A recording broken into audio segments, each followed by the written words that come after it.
Eat, sleep, bet, repeat. That's how we get down on the opening line here on a Monday morning, the first Monday morning of the month of January. With NFL season kind of pretty much almost on the wayside at this point, couple playoff games left and, only a couple weeks of football action, we're going to be switching over to a lot more basketball talk moving forward, at least for the next couple months until baseball starts.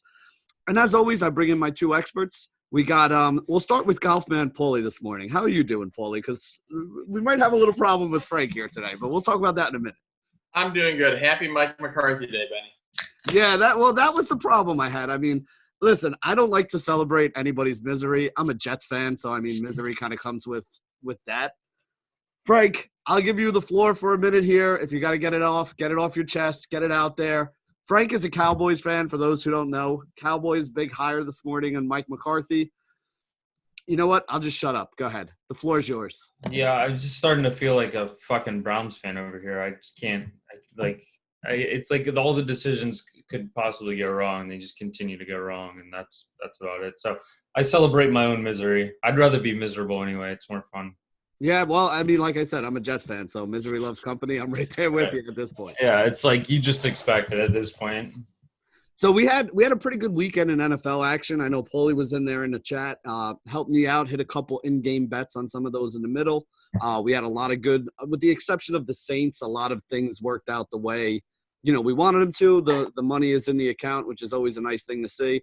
Kind of contemplating a Vegas trip after this weekend. That's how good a weekend I had. So we'll see what happens. I figure I'll just give it all back to Vegas because that's kind of what happens when you go out there. But it's at least the circle of life. Yeah, that's the way it goes. You rob from Peter to pay Paul or whatever that whole saying is.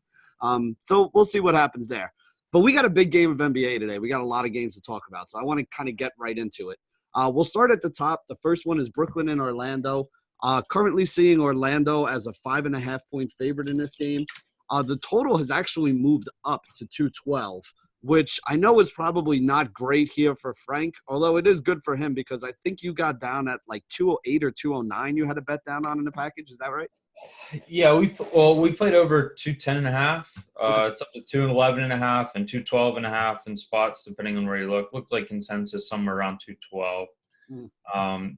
The reason for that, I suspect, and I'm looking right now, is that some recency pace has gone up. I actually had a pretty big edge on this game, so I'm not too surprised to see it move up. LeVert is out, which probably helps us here. Going to help Garrett Temple for DFS at a cheap price right there. I hate Garrett Temple, but I know he always pops up in the optimizer, and he has paid off a couple times. Yeah, so LeVert is out. He's certainly like an average player. He doesn't do much offensively, but he's a little bit better on defense. If I look at the more recent pace for these teams, Brooklyn is playing incredibly fast over the last week. And we've talked about before how that has sort of a predictive value. I mean, Brooklyn plays fast to begin with. I think they're 6th overall this year in pace, but over the last week or the last couple games, they're 2nd in the NBA in pace, so they're moving a bit quicker. If I look at Orlando,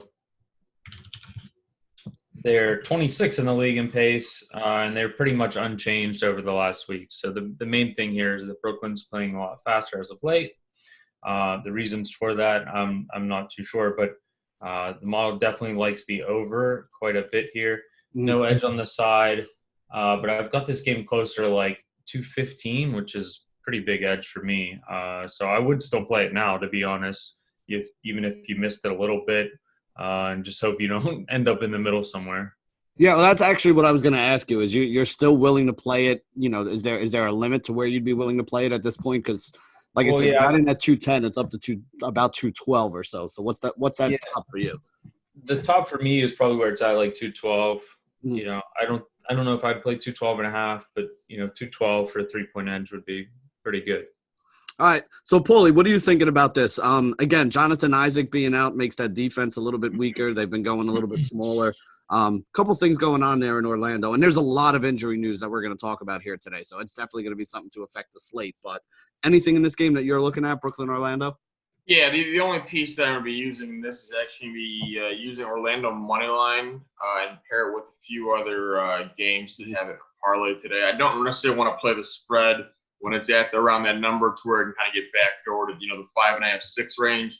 You see a lot of games like that where they're up 12 and all of a sudden the game ends at 5 or 6. So I'd rather just pair it with another favorite that's maybe an 8 or 9 point favorite and get around at even money on the money line.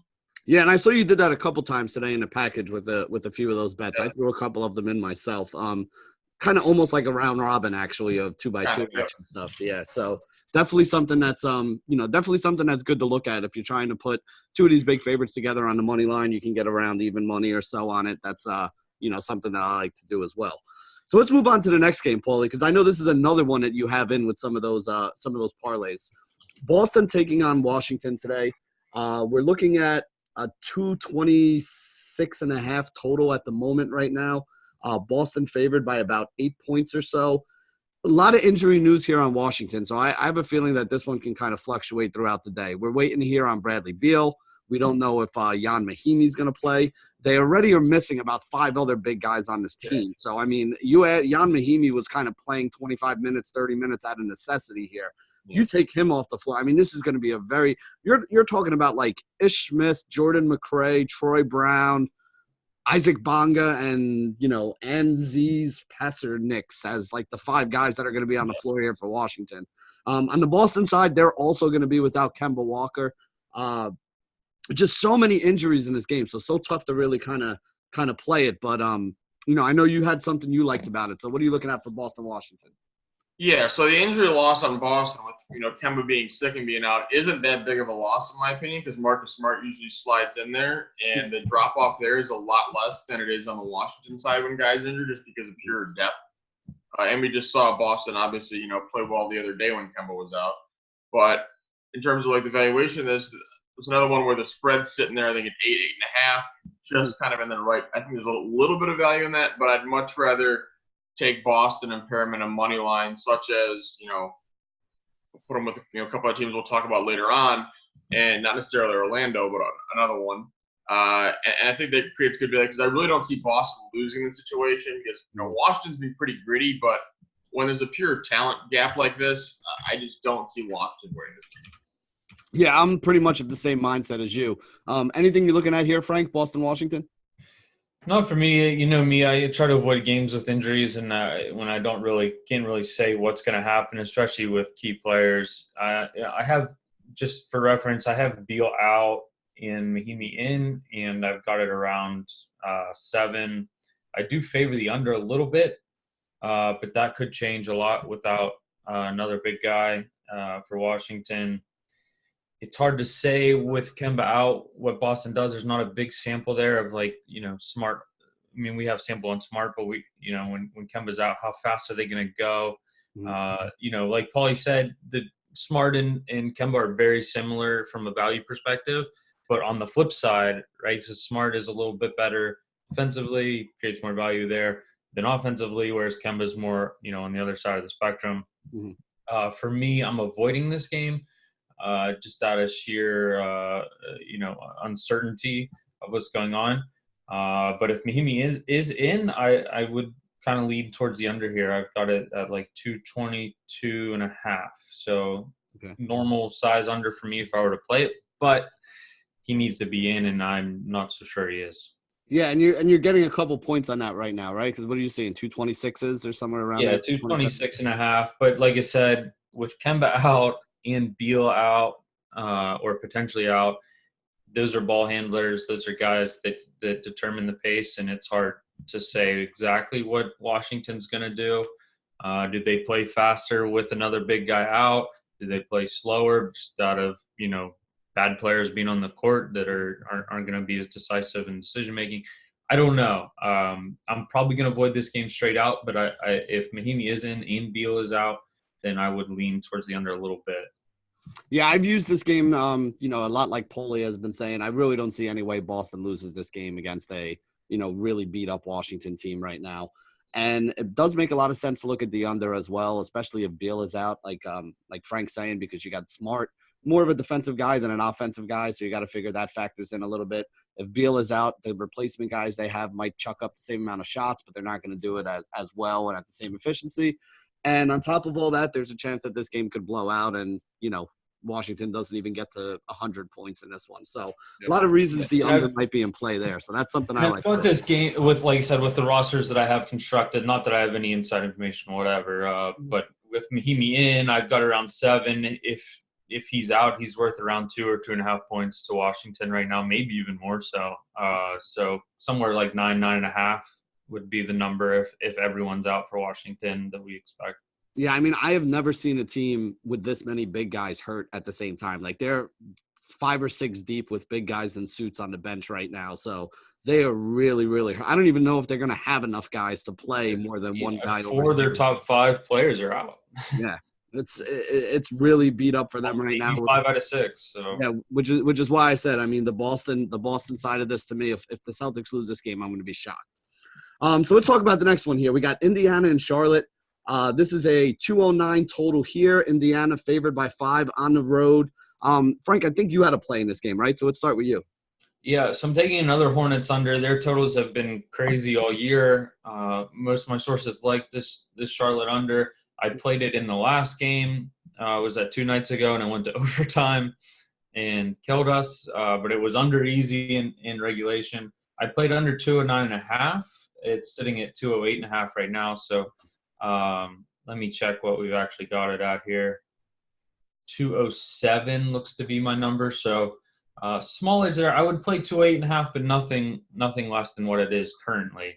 Okay. So you lost about a point, but I still like the under a little bit, and let's just hope it doesn't go to overtime. Brogdon looks to be out. McConnell's questionable, but I'm not worried about McConnell. I think it's not going to affect much. So everything I've got showing under here. Yeah, that's more of a DFS thing because without Brogdon, and then if McConnell's out as well, Aaron Holiday is going to have to play 32, 35 minutes. So more of a DFS thing to kind of look at there. It doesn't really affect the total or the the numbers for me that much.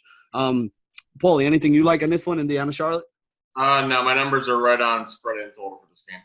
All right, so let's move on. We got Oklahoma City against Philly. I got a 213 total right now. Philadelphia at home, favored by 7. Anything that you're looking at in this game? We'll start with you, Paulie. Yeah, so Oklahoma obviously comes into this game on a pretty good hot streak right now. But we got Philly at home, who's 16-2 at home, and in a pretty healthy spot as well in terms of their roster. So I'm going to take this as another piece that you could, add to a parlay round robin if you want here. Because I just don't see Philly losing at home to a team where there's a good amount of mismatches with the way, Embiid and Horford have been playing of late. Yeah, then the only guy really that's of injury note here, Matisse Thybulle for the 76ers is going to be out here, which, if anything, just kind of gives a few more minutes to some of the starters, some of the main studs, guys like, Josh Richardson or Tobias Harris. So might actually be a positive as opposed to a negative. Might hurt them a little bit defensively. Thybulle is a pretty good young defensive player there. Frank, anything for you on this game, OKC Philly? No, I've got it almost bang on. I lean to the under a little bit, but not enough to play it whatsoever. Like you said, these teams are pretty healthy. There's nothing significant that's going to affect much. Not too much has changed over the last week or 10 days. So nothing for me. I've got a pretty much bang on market. If it were to get bet up to like 214, 215, then I would consider playing the under, but not the current number. Yeah, and I'm of the same mindset that Paulie is here. I think the best way to play this game is the Philly money line and, maybe link it together with some of the teams we talked about. I think you had Boston and Philly as one of your plays in there, right? Boston and Philly was one of the combos, yeah. Yeah, I think that was another one that I put in as well, along with Milwaukee, which we'll get to in a little bit here. Next game is an interesting one. We got Denver going up against Atlanta. Currently, I'm seeing a 220 total in this game. The Denver Nuggets favored by about 9 points, 8 to 9 points, wherever you're looking at here. Couple injury notes for Atlanta. Cam Reddish, John Collins, and Jabari Parker all listed as questionable. So depending on how that works out, you could have them in a really tough matchup against a good defensive team in Denver without 3 guys that are pretty much key rotation players for them. So, Frank, we'll start up top with you in this one. Denver, Atlanta, anything you're looking at? Too many injuries for me. Again, another situation with Collins, Parker, and Reddish out that is going to affect the pace based on who's playing. I'm not too sure on what that looks like in an actual game. I lean to the over a little bit. I've got a 222 with all those guys out. But again, it really depends on who's playing and who's doing the ball handling and all that good stuff. I've got the game with all three of those guys out. I've got the game around 10. Let me see where it's at. It's at 8. So if all three of those guys are out, I would play the 8. But I think if all three are announced out, you're going to see some movement right away. So if you're sitting there waiting at the computer, you might be able to get down on an 8. Denver -8, that is. But I don't see me personally sitting around all day waiting for that one announcement or like I said, it might trickle out throughout the day. So one guy's announced out, maybe it moves a half point or a point, and then, the value's kind of muted out at that point anyway. If you want to take a shot on the -8 now and just hope all three of them out, go ahead. But that's not my style. I'll wait for some news and see if I can grab it. Paulie, anything for you here? Nothing for me in this game, there, Benny. Yeah, I don't really have much of a lean. I think the number's kind of right of where it is right now. I would expect Denver to win this game. Tough one for DFS as well, because depending on how those Atlanta guys are in or out, might open some value, and it also might kill any chance of playing some of these Denver guys, because I really do not want to be chasing Denver guys, with them kind of playing a pretty big rotation right now, and Michael Porter Jr. coming in and putting up 30 points in 5 minutes and stuff like that. So, this is one I'm probably staying away from pretty much in all aspects until I get some more news. So next game, Utah against the New Orleans Pelicans here. We got a 222 total, so a pretty high number right there. More points than you usually see. Utah scoring and also being, expected to give up here. Big injury news here is Drew Holiday. We don't know if Drew Holiday is going to be in or out, which makes this game kind of tough to talk about here. But, we'll talk about it anyway. Paulie, anything you got to say about this one? Yeah, with Holiday being questionable, I'm staying away from this one from now. But this is going to be a good one, I think, live bet, because the Pelicans have gotten off to terrible starts in games and have been able to rally in the second half pretty well.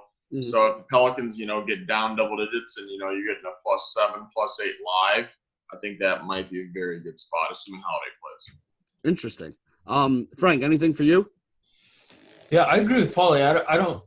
I'm not going to make a play with Holiday being questionable, but the Jazz have been on a little bit of a roll lately, and so have the Pelicans, actually. I mean, I think they just lost the Lakers, but they played them a little tighter than I think a lot of people expected. They won a bunch of previous games. They beat the Rockets. They beat the Kings on the road, beat the Pacers, and pounded the Nuggets, Trailblazers. I mean, since they lost to the Warriors on the road, they've been pretty good. Holiday's their best player. Holiday's their best player. If he's out, I'm not going to play it. If he's in, I like him. I think the game should be closer to pick him if Holiday's in. I get the exact same thing. Pick him at. I don't think these teams are that different. The number kind of indicates to me that they expect him to be out, because that's a pretty big number at home. I mean, you consider if this was a neutral court, you would expect Utah to be 6-point favorites against New Orleans. I don't think so, right? So that's kind of indication to me that someone thinks he's going to be out. But if he's announced in, I'm all in on the Pels here at home. Yeah, Pelicans are looking a lot better lately. Derek Favors, may not be able to play a ton of minutes, but the minutes he's on the floor, he's really good. He's good, yeah, right. And Lonzo Ball is actually starting to play pretty well. I mean, this is a guy who was the number 2 overall pick, and I know he's, kind of got railed on a little bit, but he's changed his jump shot around a little. It looks like he's starting to make some of them. He's putting up a ton of fantasy points lately too. So definitely an interesting play, something I'll be looking at depending on how, Drew Holiday is. But like I said, until we know about Holiday, there's really no reason to kind of go chasing this one. So next game, we got the Chicago Bulls against the Dallas Mavericks. Looks like Kristaps Porzingis is going to be out for this game. Looking at somewhere around a 216 total. Anywhere between 8 and 9 points I'm seeing on the Dallas being favored at home here. We'll start with you, Frank, up top. Anything you like in this one, Chicago, Dallas? Yeah, so Markkanen's doubtful, Hardaway's questionable. I'm kind of avoiding and waiting for some info there, but I might add the under here. I know Paulie's probably going to play first quarter under or first half under.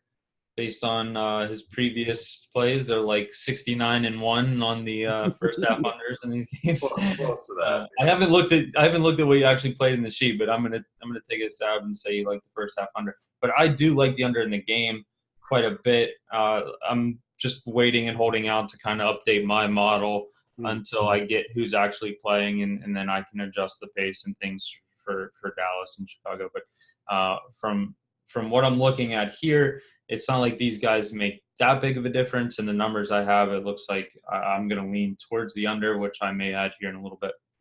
So, Paul, you had a play on this game too, right? I think I saw Chicago plus 8.5 this morning, and I think we're actually even getting a +9 on it now. Yeah, it's up to 9 now. But in regards to the quarter and the half bets, they actually haven't been posted because of all the injuries in this game yet. So I haven't been able to figure out if there's value yet in those numbers, but I'm sure they'll be up at some point this afternoon.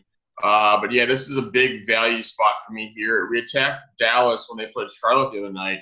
Charlotte at Dallas was listed as +12. We fired on +12 very heavy because I had a big disagreement in the market. I thought the number should have been 5, and Charlotte ends up winning the game.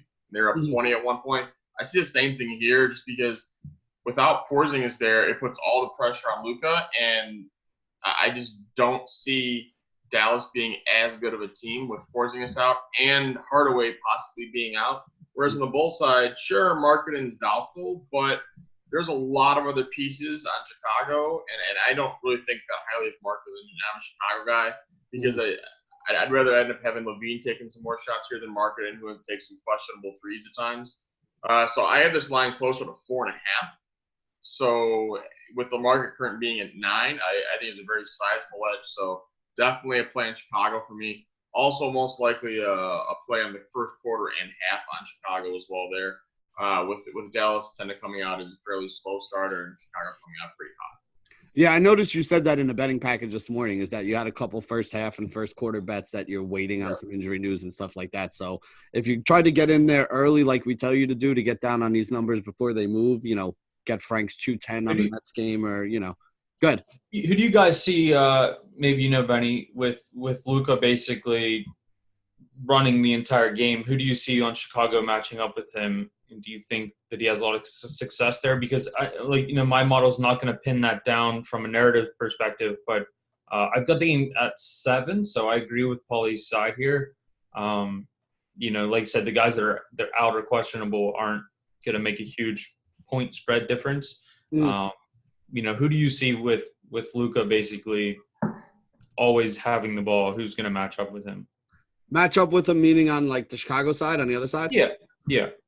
I'm going to think Thomas Satoransky's a very good defensive player, probably pretty underrated. So when he's on the floor, he's probably going to be the guy who they kind of have match him. He's long, so I think he can give Luka a little bit of trouble there. He's probably the guy who I think is going to be on the most. Like, to me, Levine is not a defensive player, so I don't think they're going to try to match him up there.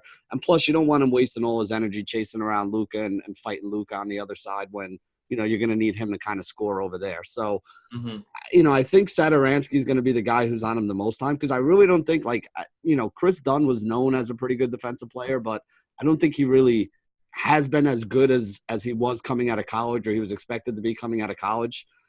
Listen, without Porzingis, Luka's been putting up just huge numbers. He's been getting a little bit of a bump because they really don't have a lot else there.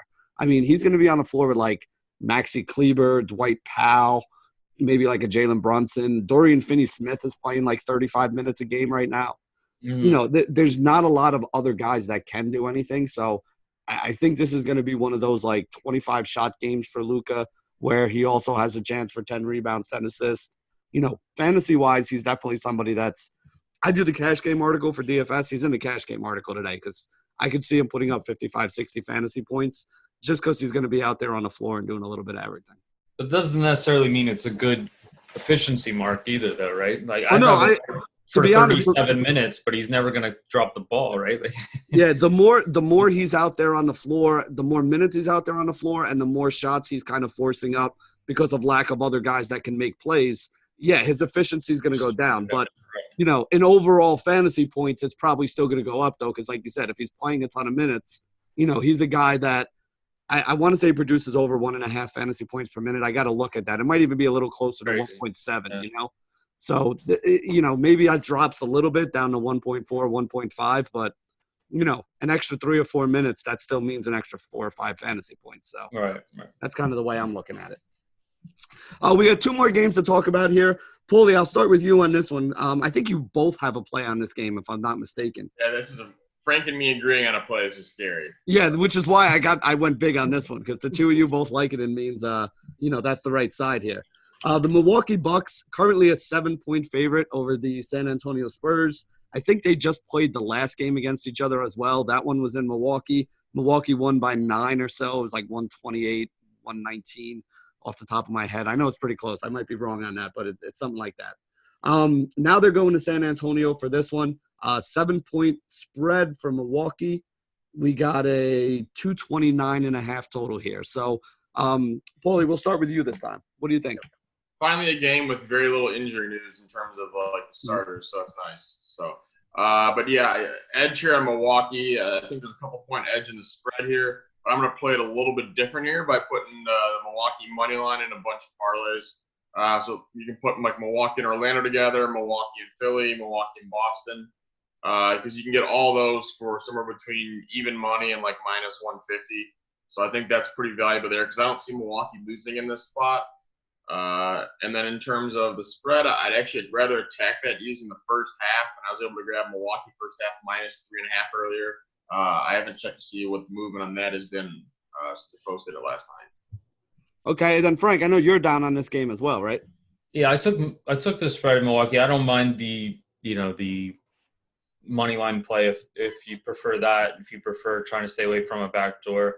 The Spurs have been so up and down. It's like they beat all the bad teams by 50, and then they, get beat on the road against decent teams, or just get beat, in general. They just played the Bucks won by 9. That's why I have the game lined out at 9. I know we're flipping the home field or home court here, but Bucks, by my rankings, are the best team in the NBA. The Spurs are not. They're even below league average here.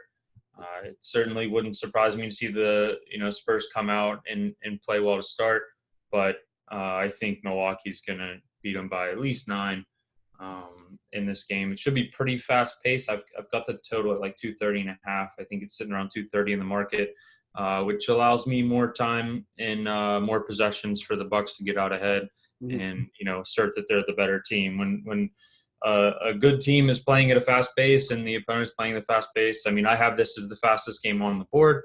It gives them more time and more possessions to assert their will, and I think that Milwaukee, like I said, not a huge edge, but for a side, for me, it's rare to have to bet any NBA sides, to be honest. But I'm going to lay the 7 here with the best team in the NBA.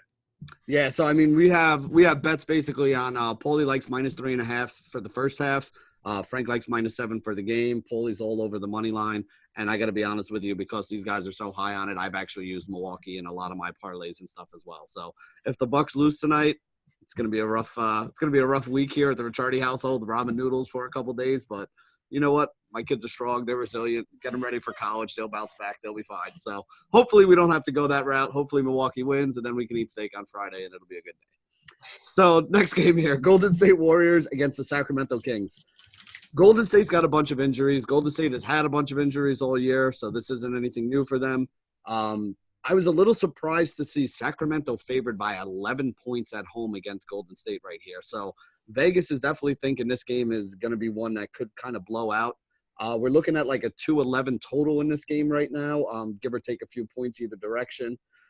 No Draymond Green, no basically anybody whose name you actually know on the Warriors. I mean, Willie Cauley-Stein is back today, so they do get a little bit of reinforcements there. They played without him and Kevon Looney the other day, but yeah, I don't know what to say. And then on the Sacramento side, a couple guys questionable. Marvin Bagley and Bogdanovich both listed as questionable here.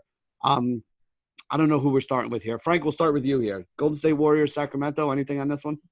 Yeah, I mean, Green's out. Russell's listed as out. It was probable or something at some point. There's just too much for me to really care about betting the Warriors here. I do have a small lean towards that side. It went from 11.5 to 10.5. I even see some juicy 10s out there. I don't I stay away from these games. I mean, you guys know that. It's not a game I'm looking forward to betting. I agree with the initial movement. I've got it around 10. So even if I wanted to play it, which I wouldn't, I definitely would not want to play the Warriors here, even though my model is telling me. So I'm staying away. I don't know what's going to happen on their side, who's going to get the ball, and what we're going to see from a pace perspective. But I do have it at 214, which is what the market's saying. But again, I'm just guessing at this point. You got it at 214? Yeah. So what's the market at? What do you have the market at? 214? Yeah. I saw when I wrote this down this morning, it was a couple points lower. It was down at 211. It's open like 209 or something. That's even lower than I had it when I saw it. Yeah, I think it moved a lot overnight. But again, it's one of those things with like Green out. Once he's out, it's like those totals go through the roof because you're taking his bad offense and his great defense off the floor, and then that's worth a lot of points, right? So if you add them up together, Russell's out, and that's going to affect pace. I don't know. I'm just guessing. Go ahead, Paulie. What were you saying? Yeah, I'm saying with De'Aaron Fox back on Sacramento, the pace on Sacramento goes up, and offensive efficiency is what I would think. Yeah. This is a tough game for me here because Sacramento's not really a team that scores a ton of points, although, like you said, with Fox back, they may go up a little bit, but Golden State could just completely lay an egg right here. We've seen them do that in situations like this before, so I'm kind of staying away from it. Anything you like on this one, Paulie, or are you kind of steering clear? Nothing pregame for me, but in terms of Frank's, lean towards the over there, one of my spots here is to actually just watch the first, 6-7 minutes of the game, and you'll be able to know right away if this game's going to shoot out or not. Because if it's going to shoot out, it's going to go like in the 220s or 230s. So you can catch a live number, 2 or 3 points above the pregame number, and it should still hit that over by a good amount. And conversely, if it doesn't look anything great, then we're just going to probably stay away. Yeah, and that's a good point. You don't always have to get down pre-flop on some of these. You can kind of see how it's working out before you get your money in. You've been getting, again, we say it all the time, and I'll say it again, you get some softer markets in-game than you do pre-flop when you're betting, especially if you got a couple different books to look at. You can shop around for the kind of number that you're looking for depending on how things are going. And if you're not really somebody who can figure all that stuff out on your own, make sure you sign up. We have a new deal right now on the VIP package. I think it's $30 for the week, like $40 or $50 for the month, which to me, it makes no sense not to sign up for a month and give it a chance. And you get to hang out and chat with Paulie, who does a lot of the live in-game stuff for NFL and NBA whenever those things pop up for us. Like I said, in-game betting has been very profitable this week. I've been in there in the chat for NFL. Paulie's been firing some in-game stuff off. Basically hit on everything this weekend with the exception of the New Orleans Saints. And even the Saints covered the second half line because they were down at halftime and, or they were down at some point in game and we wound up playing them and they came back and almost won and then they wound up losing. So it is what it is there. Anything else you guys want to add here before we sign off? Nope, not for me. Frank, anything you want to throw in there? No, sorry, I dropped connection there. I don't know if I froze on your screen or what. But I didn't hear what. No, I was just saying. Anything you want to add before we sign off here? No, I'm good. My computer was already signing off for me, so I think that's a sign to keep my mouth shut for a little bit. All right, sounds good. So we'll get this video up there and posted for any of you guys who are part of the fantasy package. I'll be on tonight with Draft Sheet going over all of this injury news that we're waiting on here and kind of giving you guys a little bit of, information on how we should go on the fantasy side, stuff that's also going to help you out here for the betting package as well. So for Paulie, for Frank, I'm Benny, signing off for the opening line.